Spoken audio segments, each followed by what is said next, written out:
Subscribe Muhammad Amjad Nadwi, Indian Islamic scholar. أعوذ بالله من الشيطان الرجيم بسم الله الرحمن الرحيم وفي موسى إذ أرسلناه إلى فرعون بسلطان مبين فتولى بركنه وقال ساحر أو مجنون فأخذناه وجنوده فنبذناهم في اليم وهو مليم وفی موسیٰ اذ ارسلناہ الی فرعون بسلطان مبین، اور ہم نے موسیٰ میں بھی نشانیاں رکھی جبکہ ہم نے انہیں فرعون کے پاس کھلی ہوئی دلیل اور معجزہ دے کر بھیجا۔ پھر اس نے اپنے ارکان حکومت سمیت رخ پھیر لیا اور کہا کہ یہ یا تو جادوگر ہے یا پاگل۔ پھر ہم نے اس کی گرفت کر لی، اس کی پکڑ کر لی اور اس کے لشکر کی، اور ہم نے انہیں دریا میں پھینک دیا اور ان پر الزام لگا۔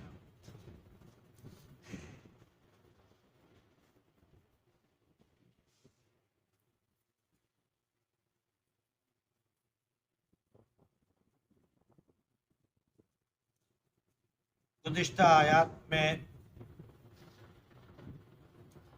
حضرت لوط علیہ السلام اور ان کی شنی اور بری قوم کے بارے میں ذکر تھا کہ لوط علیہ السلام کو اللہ رب العزت نے قوم سدوم کی طرف بھیجا تھا، جو لوط علیہ السلام کے نام سے منسوب ہوئے اور قوم لوط کہلانے لگے۔ انہوں نے بے حیائی حد سے زیادہ اس میں گر گئے تو اللہ نے ان کے اوپر عذاب بھیجا، اور کنکر پتھر کے اللہ رب العزت نے ان کے اوپر عذاب بھیجے اور اس کی بارش کی، سب کے سب ہلاک ہو گئے۔ ان کے جو نشانات تھے وہ باقی ہیں، ان کے جو محلات تھے، جو پہاڑوں میں جو انہوں نے گھر تراشے تھے، وہ سب باقی ہیں۔ اللہ نے فرمایا کہ بس ہم نے لوط اور ان کے گھر والوں کو بچا لیا، ان کو نکال لیا، اس کے علاوہ جتنے تھے سب کو ہلاک و برباد کر۔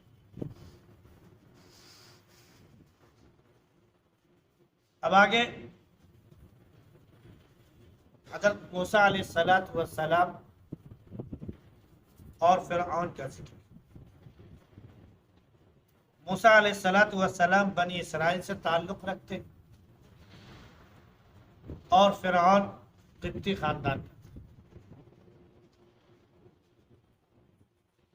بنی اسرائیل کا مطلب یہ ہوا کہ حضرت یعقوب علیہ السلام حضرت ابراہیم علیہ السلام کے پوتے، حضرت ابراہیم علیہ السلام کے بیٹے اسحاق علیہ السلام اور اسحاق علیہ السلام کے بیٹے حضرت یعقوب علیہ السلام، جو کنعان میں نبی تھے۔ یعقوب علیہ السلام کا ایک دوسرا نام اسرائیل ہے، تو انہی کی طرف ان کے جو 12 بیٹے تھے ان کی اولاد منسوب ہوئی، تو اسرائیل کے نام سے جب وہ منسوب ہوئی تو اسرائیل کی اولاد کہلائی، اور اولاد کو اور بیٹوں کو عربی میں بنون کہتے ہیں، ابنن کہتے ہیں، اسی لیے وہ بنی اسرائیل ہے، یعنی اسرائیل کے بیٹے، حضرت یعقوب علیہ السلام کی اولاد۔ اور چونکہ حضرت یعقوب علیہ السلام کے بیٹوں میں ایک بیٹا تھا جس کا نام یہود یا یہودا تھا، تو اس کی وجہ سے یہ سب یہودی کہلائے، تو یہ بنی اسرائیل بھی کہلاتے ہیں اور یہ یہودی بھی۔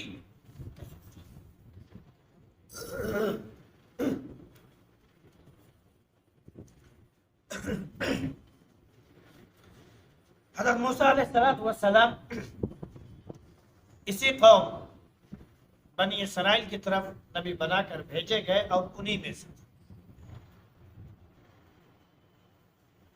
اللہ رب العزت نے حضرت موسیٰ علیہ السلام کو ایک جلیل القدر نبی اور رسول بنایا اور ایک عظیم المرتبت کتاب بھی عطا فرمائی جو تورات کے نام سے جانی جاتی ہے۔ اس میں تقریباً 30 تختیاں تھیں، یعنی یہ کہہ لیجیے کہ ایک تختی پر گویا کہ ایک پارہ تھا، جیسے ہمارے قرآن میں 30 پارے ہیں تو ویسے اس میں ایک تختی پر ایک پورا پارہ تھا، اس میں اللہ کے احکامات لکھے ہوئے تھے اور ٹوٹل کی ٹوٹل وہ تختیاں جو تھیں وہ سونے کی تھیں۔ حضرت موسیٰ علیہ السلام کو جنت سے عطا کی گئی تھی اور اس میں تحریر لکھی ہوئی تھی، موسیٰ علیہ السلام کو چیزیں ملی تھی۔ تو موسیٰ علیہ السلام کو اللہ رب العزت نے معجزے دے کر، اور معجزے بھی ایسے نہیں کھلے ہوئے معجزے، معجزے کا مطلب ہی ہوتا ہے کہ ایسی چیز جو سامنے والے کو بالکل بے بس کر اور اس کا کوئی توڑ، اس کا کوئی جوڑ اور مقابلہ اور موازنہ نہ، کیونکہ ایک طرف کوئی اصلی چیز ہو، اصل ہو، اور ایک طرف اسی کی کوئی چیز نقل موجود ہو تو نقل کا اصل سے مقابلہ نہیں ہو سکتا۔ مثال کے طور پر ایک طرف آپ کے آم رکھ دیا جائے جو بالکل خالص صحیح ہے، جو کھایا جاتا ہے، ایک طرف مٹی کا، پلاسٹک کا یا کسی اور چیز کا آم بنا کر اس کو بالکل اسی طرح پینٹ کر دیا جائے، وہی شکل دے دی جائے، دونوں آم، لیکن اس میں اور اس میں فرق ہے۔ معجزے میں اور جو چیز بے بنیاد ہوتی ہے ان میں یہی فرق ہوتا ہے۔ معجزہ اللہ کی طرف سے، اس کا کوئی جوڑ، اس کا کوئی توڑ نہیں ہوتا ہے۔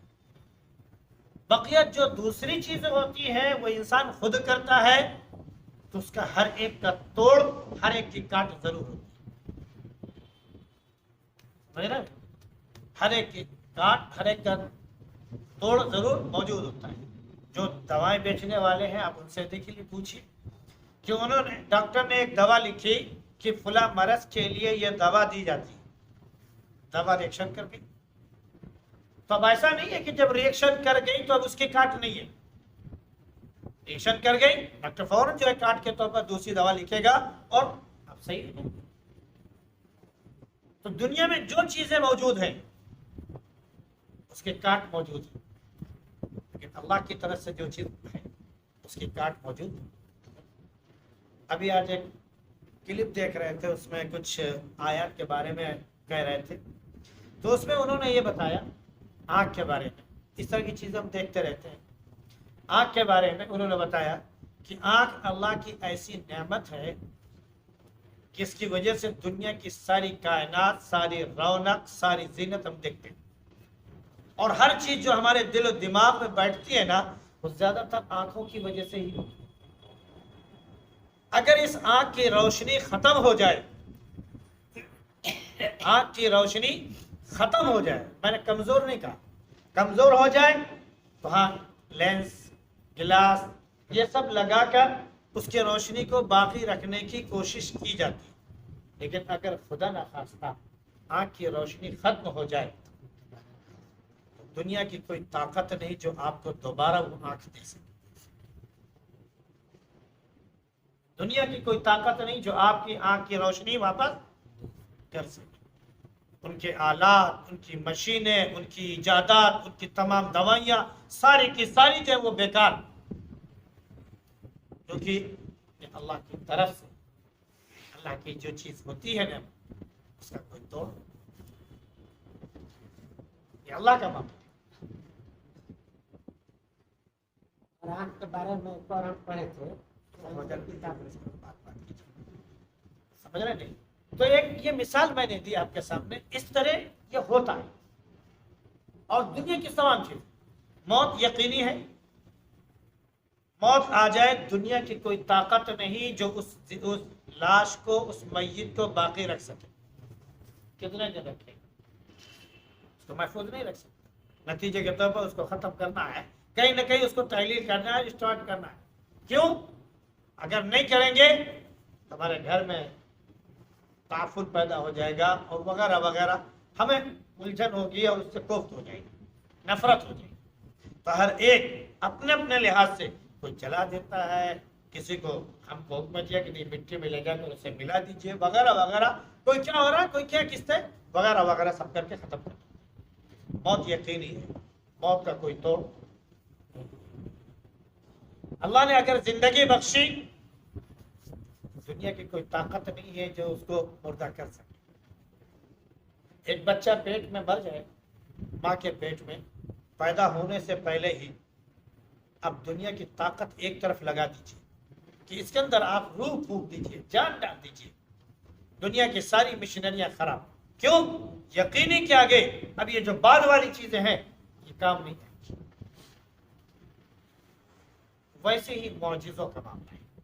معجزہ اللہ رب العزت اپنے نبیوں کا عطا کرتا ہے، اور اس لیے وہ دیتا ہے تاکہ جو اس وقت کے اپنے دعوے کرنے والے، ڈنکے کی چوٹ اپنی طاقت اور قوت کا اعلان کرنے والے جو لوگ ہیں، وہ اس معجزے کے سامنے دھرے کے دھرے رہ جائیں اور بے بس ہو جائیں۔ تو اللہ رب العزت تقریباً ویسے ہی معجزات فرماتا ہے جب زمانے میں کوئی چیز رائج ہے۔ موسیٰ علیہ السلام کے دور میں جادو کا دور بہت زیادہ تھا، بڑے بڑے جادوگر ہوا کرتے تھے۔ تو اللہ رب العزت نے سب سے پہلے جو معجزہ ان کو دیا وہی تھا جو جادو کی طرح ہی تھا۔ دو معجزے دیے، دونوں ویسے ہی۔ اور آپ جادو دیکھتے ہیں، آپ نمائش میں گئے، آپ نے دیکھا ہوگا کتنے جادوگر لگے ہوئے ہیں، وہ لیا رسی جو لے جو کیا، پھلجڑی معلوم ہے پھول تیار، یوں کیا معلوم ہے کبوتر آپ کے سامنے تیار، یوں کیا معلوم ہے پانی گڑھے سے نکلنا شروع، وغیرہ وغیرہ۔ اب مستقل چیزیں آپ دیکھتے ہیں جادو کے زور پر، وہ نہ جانے کون کون سی چیزیں آپ کو وہ دکھاتے ہیں، لیکن بہرحال جادو کی کاٹ کہیں نہ کہیں موجود ہے۔ ایک جادوگر اگر کوئی جادو آپ کے اوپر کر رہا ہے تو دوسرا جادوگر اس کی کاٹ کر سکتا ہے۔ وفوق کل ذی علم علیم، ہر ایک علم والے کے اوپر ایک علم والا موجود ہے۔ تو دنیا میں کوئی نہیں کہہ سکتا کہ مجھے سب سے زیادہ علم ہے اور مجھ سے زیادہ علم والا کوئی دوسرا نہیں ہے، لیکن اللہ جس چیز کو حتمی بنا دے، یقینی بنا دے، پھر اس کی کوئی کاٹ، معجزہ انہی میں سے۔ موسیٰ علیہ السلام کو ایک تو سانپ دیا گیا، ہمارے یہاں بھی جادوگر رسی کا سانپ بناتے ہیں، ڈنڈے کا سانپ بناتے ہیں، اور آج بھی ہوتا ہے۔ موسیٰ علیہ السلام کو لاٹھی دی گئی اور کہا بس صرف اسے تم پھینک دینا بس۔ موسیٰ علیہ السلام اسے لاٹھی کو یوں پھینکتے تھے، بڑا سا دہا بنتا تھا، تو رسی اور لاٹھی کی طرح ملا معجزہ۔ دوسرا معجزہ موسیٰ علیہ السلام کو اللہ نے دیا کہ اپنا ہاتھ اپنے بغل میں لے جاؤ اور ایسے نکال لو۔ جب موسیٰ علیہ السلام ہاتھ اپنا ایسے نکالتے تھے، اتنا خوبصورت ہوتا تھا، اتنا یہ عمدہ ہوتا تھا، جیسے کہہ لیجیے کہ جیسے ٹیوب لائٹ جل رہی ہے سفید، ید بیضا اس کو کہا جاتا ہے، سفید ہاتھ، ایسا خوبصورت ہوتا تھا کہ بس دیکھنے والا اس ہاتھ کو دیکھتا ہی رہے، جی ہی نہ بھرے۔ ہم ٹیوب لائٹ کو دیکھ رہے ہیں کہ ہاں کوئی چیز اچھی لگتی ہے، ہم لا کے اپنے گھر میں لگا دیں، اچھی لگی، لیکن زیادہ دن ہم کو پسند نہیں آئے گی، کچھ دنوں بعد اس سے اچھی چیز آ گئی تب یہ اولڈ ہو گئی، اس کا ہٹاؤ۔ لیکن اللہ نے جو موسیٰ علیہ السلام کا عطا کیا، جو یوں کرتے تھے، تو موسیٰ علیہ السلام کے ہاتھ جو اتنا خوبصورت، اتنا چمکتا ہوا ہوتا تھا، یہ نہیں کہ اس کی وجہ سے آنکھیں چمکے اور خیرہ کھیرا ہو جائے، کہ چکا چوندھ ہو جائے، دیکھنے بھی نہ پائے، بس دیکھیے تو آپ کی آنکھوں کی روشنی اس پہ جذب ہوتی چلی جائے، اس کا کوئی سائیڈ ایفیکٹ نہیں، ریفلیکشن نہیں کہ ریفلیکشن ہو رہا ہے اور اس کے بعد چمک پیدا ہو رہی، بس دیکھے آدمی تو دیکھتا ہی رہے۔ جیسے ہم باغوں میں جاتے ہیں تو ہریالی ہوتی ہے، بعض جگہ ہریالی اتنی زیادہ ہری ہوتی ہے کہ بس ادھر دیکھیے تو آنکھوں میں تازگی محسوس ہونے لگتی ہے، بس جی چاہتا کہ بیٹھ کے بس وہ چیز میں دیکھتا ہی۔ جس وقت سورج ڈوب رہا ہوتا ہے اور سمندر کے کنارے آپ موجود ہو اور سمندر میں جا کر سورج ڈوب رہا ہو، اس کا جو خوبصورت منظر ہوتا ہے، تو بس یہ جی چاہتا ہے کہ بس اس منظر کو میں دیکھوں اور دیکھتا ہی جس وقت سورج نکل رہا ہوتا ہے سونے کے ڈلے کے مانند، سونے کی ٹکیے کے مانند بالکل سرخ ہوتا ہے، اور اس میں بھی تمازت، اس میں چمک اور اس کی روشنی بھی نہیں پھوٹ رہی ہے، اس وقت آپ سورج کو دیکھیے تو جی چاہتا ہے بس دیکھتے ہی رہو۔ تو اللہ نے ایسا معجزہ کیا۔ پھر اس کے علاوہ جتنے بھی معجزے ہوئے سب اسی سے ملتے جلتے، انہیں کے جادوؤں کے زور سے ملتے جلتے۔ موسیٰ علیہ السلام کی دعا سے فرعون کے اوپر اور اس کی قوم کے اوپر جو عذاب آئے وہ سب ویسے لگے، کہ اس کو لگا کہ یہ سب جادو، اس کے اوپر عذاب آیا۔ اللہ رب العزت نے خون کا عذاب بھیجا۔ کیا چیز؟ خون کا عذاب۔ بنی اسرائیل پانی پی رہے، پانی قبطی پانی یہ بالکل موجود ہے، جیسے اس کو انہوں نے اپنے جگ میں لیا موجود ہے، جیسے گلاس میں لیا پانی موجود ہے، منہ کے پاس لائے خون۔ بنی اسرائیل سے کہہ رہے ہیں کہ تم پانی لو، اللہ بہتر جانے کہاں تک صحیح ہے، جو مشہور ہوا ہے کہ اسے کہتے تھے کہ تم جو ہے اپنے منہ میں پانی لے کر میرے منہ سے منہ جوڑ کر کلی کرو میرے منہ میں، تاکہ کم از کم پانی تو میرے منہ میں چلا جائے۔ اس کی صداقت کہاں اللہ ہی بہتر جانتا ہے۔ تو یوں کہتے ہیں کہ بنی اسرائیل کے منہ میں پانی بنی اسرائیل کے منہ سے نکلنے کے بعد جیسے ان کے منہ میں جاتا قبطیوں کے منہ میں خون، تو کہتے ہیں موسیٰ نے جادو کر دیا، عذاب آ گیا۔ جہاں جو چیز اٹھاتے وہ صرف کیا ہوتا؟ خون ہی خون۔ کھانا پکانے کے لیے لے جا رہے ہیں، پانی موجود ہے، جیسے برتن میں کھانا ڈالنے کے لیے، کھانا پکانے کے لیے پانی ڈالا، خون۔ اب پکا تو کس میں پکا؟ پانی میں پکایا، خون میں پکایا؟ عجز آ گئی۔ اے موسیٰ میں مان گیا، تم نبی ہو، میں یقین رکھتا ہوں، بس اپنے رب سے کہیے کہ یہ عذاب ہٹا دے، جیسی عذاب ہٹ جائے گا میں ایمان لے آؤں گا۔ موسیٰ علیہ السلام دعا کی پروردگار ان کے سمجھ میں آ گیا ہے، ہو سکتا ہے اب یہ ایمان لے آئے، پروردگار ان کے اوپر سے تو عذاب ہٹا دے۔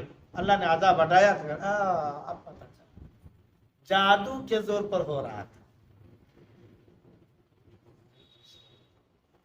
اگر یہ عذاب ہوتا تو بنی اسرائیل کو پانی مل رہا تھا، ہمیں خون کیوں مل رہا تھا؟ اس کا مطلب یہ جادو ہم قبطیوں پر کیا۔ اللہ نے کھٹمل کا عذاب بھیجا، ہر چیز میں کھٹمل، ہر جگہ کھٹمل، ایک کھٹمل مارے 10 کھٹمل پیدا ہو۔ کسی چیز کے مارنے سے کئی کھٹمل پیدا ہوتے ہیں؟ کیا کوئی چیز پیدا ہوا کرتی؟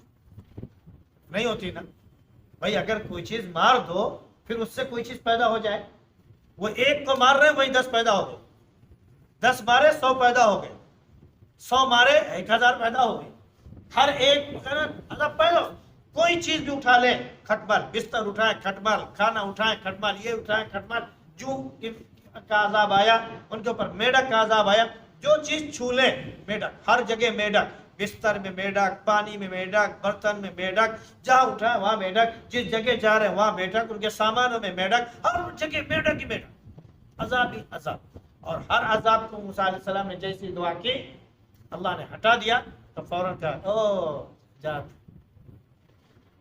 اللہ نے سارے معجزے دیے، اس کا کوئی توڑ ہی نہیں تھا، سارے جادو بیکار ہو گئے، کسی کا کوئی جادو کام نہیں آ رہا تھا عذاب کے آگے، کیونکہ اللہ کی طرف سے تھا، وہ معجزے کے طور پر دیا گیا تھا، تو اس کی کوئی کاٹ نہیں ہو سکتی۔ تو اللہ نے فرمایا کہ وفی موسیٰ کے اندر بھی ہم نے نشانیاں رکھی ہیں، ادھر صلی اللہ علیہ فرعون، جب کہ ہم نے ان کو فرعون کے پاس اور اس کے لشکریوں کے پاس بھیجا،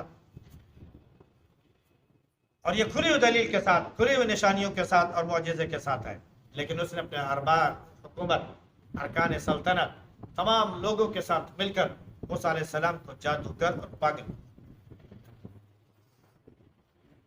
ایک طرف تو یہ کہ اس نے کہا کہ جادوگر ہے، جادو کے زور پر کر رہا ہے، اور اس نے مقابلہ بھی کیا، اور جس دن مقابلہ ہوا تھا اس دن تقریباً جو مفسرین کے حوالوں سے بات معلوم ہوتی ہے کہ کم از کم 3000 جادوگر، ورنہ 70,000 جادوگر تھے۔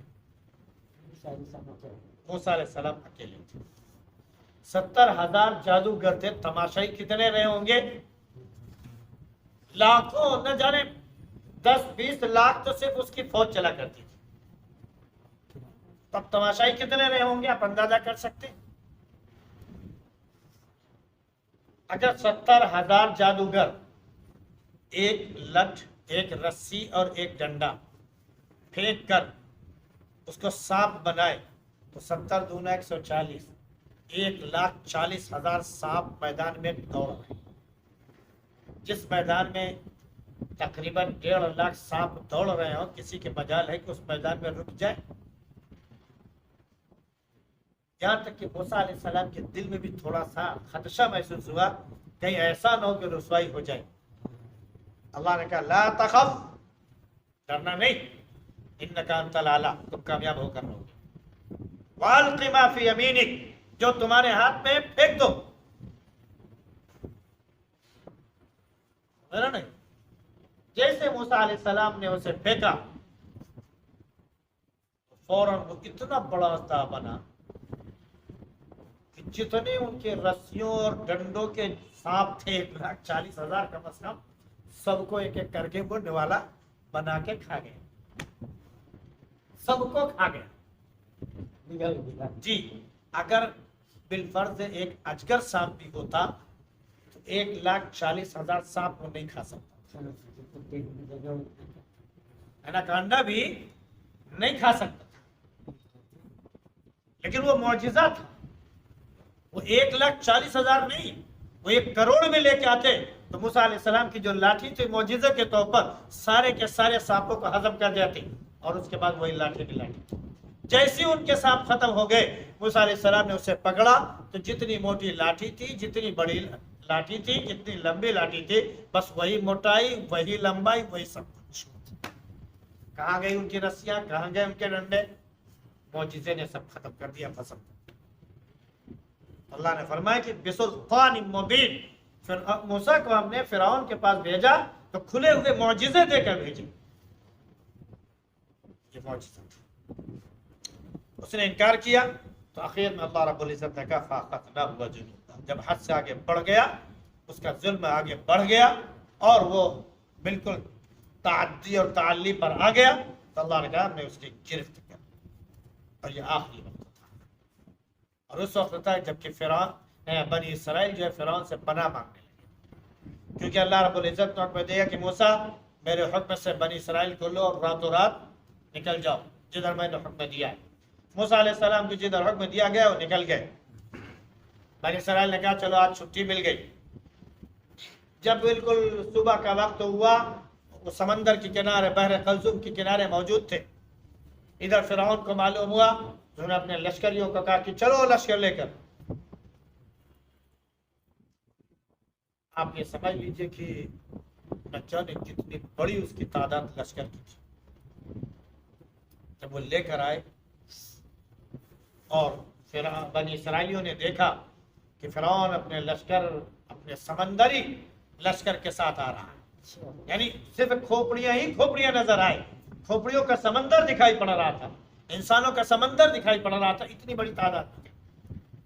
تو بنی اسرائیلیوں نے کہا کہ اے موسیٰ تم نے تم کو تباہ کر دیا، اس سے بہتر تھا کہ وہ ذلت کی زندگی بسر کر رہے تھے، کم از کم ایک وقت کی روٹی مل تو جاتی تھی، پیٹ تو بھر لیتے تھے کسی طرح، آدھا ہی پیٹ صحیح، لیکن کم از کم زندگی تو محفوظ تھی۔ لیکن آج تو حال یہ ہے کہ اگر ادھر جاتے ہیں تو سمندر ہے، سمندر پار نہیں کر سکتے، اور ادھر بھاگتے ہیں تو فرعون کا سمندر ہے، ادھر اس کے لشکر کو پار نہیں کر سکتے۔ آج تو بے موت، جہاں کوئی وہ نہیں تھا، اللہ نے ایک مزید معجزہ عطا کیا۔ اے موسیٰ، یہی لاٹھی جو تمہاری سانپ بن جاتی کی شکل اختیار کرتی ہے، اسی لاٹھی کو کسی سمندر پر مار دو۔ موسیٰ علیہ السلام نے جیسے سمندر پر لاٹھی ماری، فَلَقَ، تو وہ سمندر پھٹ گیا، فَكَانَ كَالطَّوْدِ الْعَظِيمِ، ایک بڑے تودے کی مانی، پہاڑ کی مانی وہ بن گیا۔ پانی ادھر بھی دکھائی پڑ رہا، ساری مچھلیاں دکھائی پڑ رہی، ہر چیز نظر آ رہی، پانی بالکل جم گیا۔ جو زمین تھی خوشی، سمندر کی جو زمین تھی، جو تر تھی، یک لخت جیسی سورج کی کرنیں پڑی، تو سورج کی کرن پڑتی ہے تو پانی فوراً نہیں سوکھتا، دھیرے دھیرے سوکھتا۔ یک لخت ادھر سورج کی کرن پڑی، سورج کی دھوپ آئی، ادھر ترنت زمین بالکل ہموار خشک، ادھر بھی پانی جمع ہوا، ادھر بھی پانی جمع ہوا، جیسے شیشہ رکھ دیا جائے تو ادھر بھی پانی، ادھر بھی پانی، اور بیچ میں بالکل شیشے کی دیوار کھڑی ہے۔